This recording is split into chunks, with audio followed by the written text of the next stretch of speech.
Welcome to Faith and Sustainability, a podcast where we explore how our faith traditions inspire us to care for our common home. I'm Leonard Robinson, your host and tour guide. And I'm Kat Doyle, your co-host. A reminder that this podcast is made possible through the generous support of Jamie Lanier, the Varlama Family Foundation, Georgia Interfaith Power and Light, St. Francis Services, and Semco Atlanta. Okay, Leonard, a good friend of mine and yours is with us today. Tell us a little bit about who our guest is. Okay, well, for our listening audience, today we have Dr. Larry McEvoy, who is an emergency physician, healthcare CEO, and thought leadership. He is the founder of Epidemic Leadership, and he's a compelling storyteller and facilitator focusing on regenerating organizations, companies, and communities to exponential health and vitality. Dr. McEvoy, welcome to the intersection of faith and sustainability. Thanks, Leonard. Good to be here and good to see you, Kat. Thanks. And that was a mouthful, how we just described you. How would you describe yourself? Yeah, that is a mouthful. Probably a good way to start to describe me as an emergency physician whose roots are in disasters of humans. No one ever got out of bed to come see me and the team I worked with on purpose. It was always kind of a bad accident, right? The thing you didn't want to happen. I'm I guess a guy who likes to take messes and help them get healthy again. So land, people, organizations, patients, it doesn't matter. As a physician, I'm really wired toward health. And turns out that health is a small word, but a really big concept. So that's kind of what I'm mostly interested in. Tell me about Epidemic Leadership. What's that about? What is the goal and mission and vision of that? Yeah, so we think of epidemics as bad things, right? Ebola and measles, and that's true. But at one point in my leadership journey, like everyone else who's tried to be a parent or a leader or start a company or get something going in their neighborhood, you find out that there are only so many hours in the day. There's a ton of stuff going on. And this idea of herding cats doesn't work very well. And so as a physician, I started really learning, I guess, from the biological world within our bodies and in the world around us and realizing, these epidemics, for example, start in a deleveraged position. And I think a lot of us feel right now kind of powerless sometimes, small, the problems are big, and what can we do? And epidemics basically say, we don't care. We don't have a passport. We don't have a Twitter following. We don't have a business account. We don't have a balance sheet. We don't have all the tools of formal authority and strength and power, but we still create a lot of impact, right? We leap from person to person, and in that person, we cause a process called conversion, and that process of conversion leads to something called what we call a disease state, right? Manifestations. Your fever goes up, you get spots in your body, you cough, whatever it is, and then we pass that on to the next person. So as I was a younger leader thinking about all the things we had to get done, the fact that we didn't have enough time, money, or people to do it, and it was really important, I thought, man, we need to start thinking about how to get things to spread, right? How to get them to root in people so they're carrying them and then pass them on person to person to person. And it turns out there's a bunch of geeky science about this, right? There are network scientists and neuroscientists and people called complexity scientists that actually look at how do things spread in the human population so that things get better. That's actually kind of a great compass for us when we talk about caring for creation and caring for the earth. How did what you learned and how you wrote about in Epidemic Leadership lean into working to care for creation? Well, that happened, but I think first it was the other way around. I grew up in kind of a faith and science household. I think in the world today, you see faith versus science, which in the household I grew up in just wasn't, the word or versus wasn't there. It was and, right? And like many of us, I've had the gift, I suppose, of realizing that many religions around the world, many religious traditions, many indigenous spiritual traditions recognize this connection between humanity and the environment, right? Between the understanding of how that environment works practically, let's call that science at whatever level, and this spiritual, moral, ethical connection to and from us and around us in the environment. So that was a natural for me. I grew up in that, and I only more formally or later learned more formally that it was part of our faith, right? This is encoded in Genesis. This is throughout the Old Testament. Jesus uses numerous stories, the mustard seed, grapevines, et cetera, that really they're biological metaphors, but they're also about stewardship, and they're about passing things on in a way that's healthier after us. And so these things are wound into our faith. And again, to me, they were kind of in the background growing up. And then I became, I guess, more explicitly and appreciatively aware of them. The last 3 or 4 Catholic popes, for example, are known for all sorts of various things, but there's been a heavy emphasis doctrinally and authoritatively within Catholicism that this idea of environmental stewardship is A, not new, B, very much part and parcel of our traditions, our present and our future, and something we need to pay attention about too. Let's talk a little bit more about your personal faith walk and how it got you to the intersection of faith and sustainability. Was it an aha moment? Was it a gradual thing, thunder and lightning? Tell us about that. I guess I'll start with it as an anti-aha. Growing up the way that I did in sort of this faith and science household, I got out and around and I realized, man, a lot of people are thinking that the environment is a peripheral. It's an object. It doesn't matter. It's always there. We can do what we want. It's not really part of our moral, ethical, spiritual sphere as a community of faith. And that struck me as odd. And then I looked around and I realized it's quite common. And I'm not talking about the construction of our religious theories or dynamics or doctrine, but a lot of people just, well, the earth is there, right? I mean, you could throw trash out the window or use it for what you want, and it is what it is, and it's there for us. And that struck me as a kind of a perversion of what we're called to. So my personal faith story more was, how do I make this awareness that I have less subliminal, less in the background and more present? And then in living more presently that way, how can I help design dialogue with folks who are very good people, but this idea of the environment is either sort of a political abstraction that involves tree hugging and dramatic things that are gestures and performance art on one hand, or they're just not aware of it. It's like, it belongs to us, we'll do what we want, and that's that. And so I think my faith story has been about discovering the power in our faith and in others as well. I mean, Islam's got a statement on the environment, and the American Evangelical Pastors, or whatever that association is, has put a paper out. I think humans all over the world now are discovering that our faith has a gift about the importance of the environment to us and our importance to the environment, and how that's not just a here and now thing. It's always been there, and it's an invitation to pass that on into the future. And that syncs up with I'll just call it maybe my small f faith as a physician. My job as a doctor is not to interact with people so that I feel good or look better or have better stats. It's to interact with people in a way that they move on without me into a better level of health after I'm not there anymore, which is its own form of stewardship. And so I guess my faith story has been really about rediscovering the importance and rootedness of stewardship in general in our faith and our faith disciplines, and discovering how integral that is to the way we relate to other things, people, the environment, the ground we live on, the communities we're part of. You've articulated how you got there and all of that really well.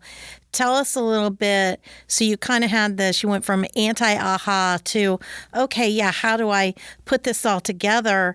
But now how do you actually use your faith, and what platforms are you using to really get this message out there? Yeah, well, today is one, right? I mean, this podcast is, I think, an example of a lot of the activity going on around the world today, and in our faith communities, where we're using tools and platforms to create awareness, dialogue, insight, learning. So certainly that's one way. My family and I live on a piece of land that was very degraded. And again, for an ER doctor, this is what we look for, right? We kind of look for banged up things, because that's where we're bizarrely comfortable in those environments, and saying maybe where others would say, oh, that's a mess, let's not touch it. We're like, wait a minute, this is a mess worth taking care of. So we have some land that we've lived on now for 30 years, and it was quite damaged by, I got to think, at least a century of degrading practices before we got there. And over the 30 years, two really interesting things have happened. The land itself has become abundant. I mean, the biodiversity of birds and insects and plant life, and the return of water and streams where there was just dust and dry gullies is really profound to see and feel. And then the people that come onto it, both, let's call them faith and science aware people already about environmental stewardship, and folks that really don't think about that kind of stuff, both come here and experience an impact that is more powerful than anything you could get by hearing a speech or reading an article. And so I think that's reinforced for me how creating spaces, whether that space is a garden or a rec center or a picnic, where people can have a different relational experience that creates curiosity and interest and awareness that there's something there worth paying attention to, has become kind of a really powerful step one for me. Again, as a physician, I can geek out on long words and papers and studies, and I like that stuff. But we got to get people's hearts beating. We got to get them breathing differently. For me, Kat, and the listeners, what is exponential health? Exponential health is this idea that runs on two axes, Leonard. So one idea is you can think of health as what's your blood pressure, your heart rate, and your cholesterol. And you're not wrong about that, right? But health, and by the way, Pope Francis was really articulate about this idea of integral ecology in his encyclical Laudato Si. But I think of health as an integral ecology within each of us, right? We want each of us to be medically healthy, physically healthy, emotionally healthy, psychologically healthy, spiritually healthy, nutritionally healthy. I mean, health is a stack, as the tech people say, within each of us, within each family, within each neighborhood. Health is also more horizontally a series of disciplines. You can't really be healthy as a people or a group of people or a person unless this more horizontal stack of environmental health, economic health, civic health, cultural health, collective spiritual health, they're all next to each other, right? Otherwise, you could have someone be spiritually healthy at a technical level within a war, but it's not the same kind of health as if they're living in a community that's at peace and is actively engaged in stewardship and connecting well with each other. So health runs among us through our disciplines and in our populations, and it runs vertically through each of us in these dimensions of health. So when I think of exponential health, I think of those horizontal and vertical axes spreading to everybody and coming from everybody, because that's what epidemics do. They swarm. They don't have one chief epidemic disease particle that says, I'll tell everyone else what to do. Everybody's out there causing this conversion, this positive disease, if you will, and then ricocheting it and bouncing it off others. So epidemics are exponential. They keep rolling and growing beyond what you think. And they're also communal. They're never isolated. They always involve the way things bump into each other. They evangelize. That's what you're really trying to tell us. They are. They're biological evangelists, and they cause conversion. There's actually a process called seroconversion. And I think to do this kind of work, to put faith and sustainability together, we're talking about conversion at scale within people, among people, and across the disciplines of our activity. That's a massive undertaking. It's not going to happen in 2 seconds, but involves a lot of this collision and infection and spreading of ideas and dialogue and action and head scratching among lots of humans, rather than one person standing up and saying, excuse me, I'm a doctor. I know this stuff. I know you might not, but I'm smarter than you are, so I should tell you. And if I do, you'll nod your heads and you'll do it. Life does not work that way, right? It just doesn't. I'm going to pile on top of that. How many times have you been someplace and somebody expects you to speak like a doctor and you speak like an environmentalist? How do you reconcile those two, what often people will think are conflicting ideas and ways of seeing the world? Well, grandma told us that curiosity killed the cat, as if we shouldn't be curious. But I find that one of the best things that I can hear from someone, or I can say to someone, is, you know what? You're not who I thought you were exactly. And the best way for me to respond to that is to say, so help me understand, what did you expect? And what do you mean? And what are you finding interesting or curious or concerning? If you can get people into a mode that's around questions, we can start to connect dots better, right? Because why shouldn't a physician be a dad or a mom, or a baseball coach or a basketball coach or a deacon or a rabbi. All these things, we humans have many more facets than we think when we look at us. So to me, when I hear those things about the way you put doctor and environmentalist or land person or, whatever leader or epidemic starter together, that's an opportunity to start a dialogue that hopefully starts with curiosity and takes that curiosity and runs with it, and we go somewhere good. Well, in government, business, and community groups, they're talking about health and sustainability.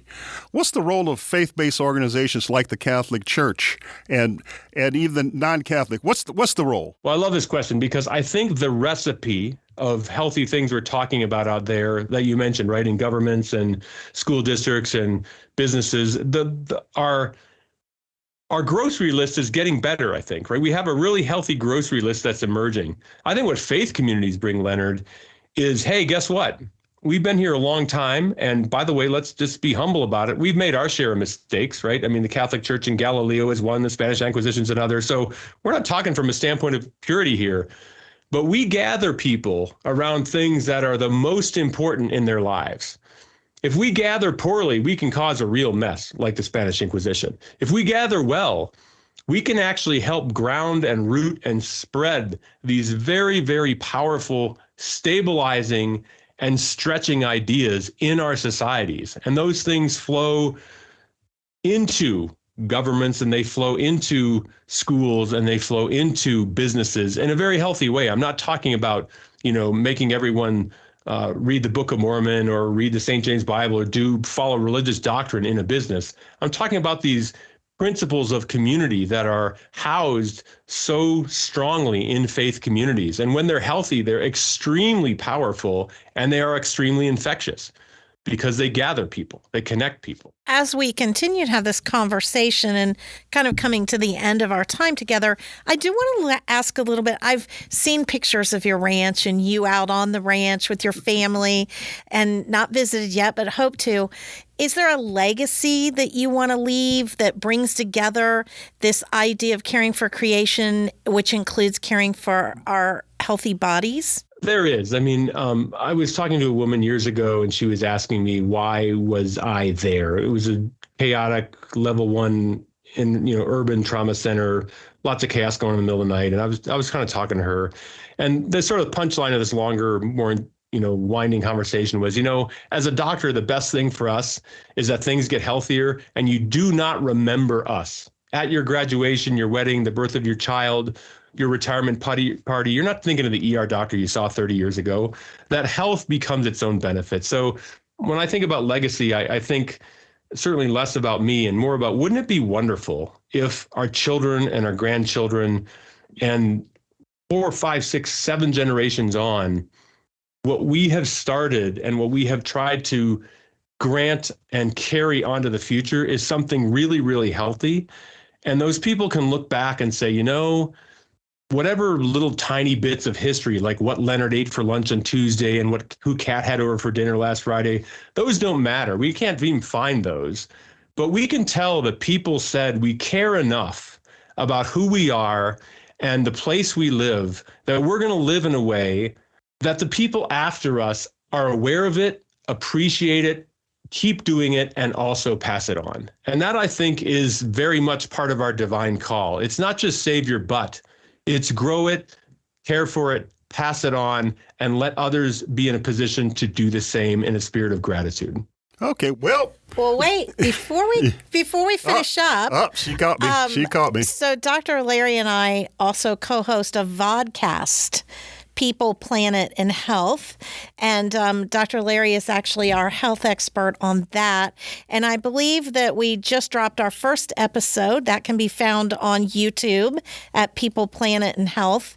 And I want to give him a shout out because he has been great as we talk about the intersections of planet and people and the health of both and the necessity of both. So I wanted people to know that that's also a way that we are working together. So thank you for that as well. Thanks for that reminder, Kat. I really love being part of that whole effort because it's part of that integration, right? We want health everywhere. It's a good thing. Well, now that's a wrap. Dr. McEvoy, thank you for joining us on this journey of faith and sustainability. And to our listeners, stay connected with us on social media and share your thoughts using the hashtag faith and sustainability. And don't forget to like, subscribe, and leave us a review, because your support is what helps keep us on this journey. So until next time, Leonard, we'll see you at the intersection of faith and sustainability. The preceding podcast is a production of the Roman Catholic Archdiocese of Atlanta. Copyright 2025.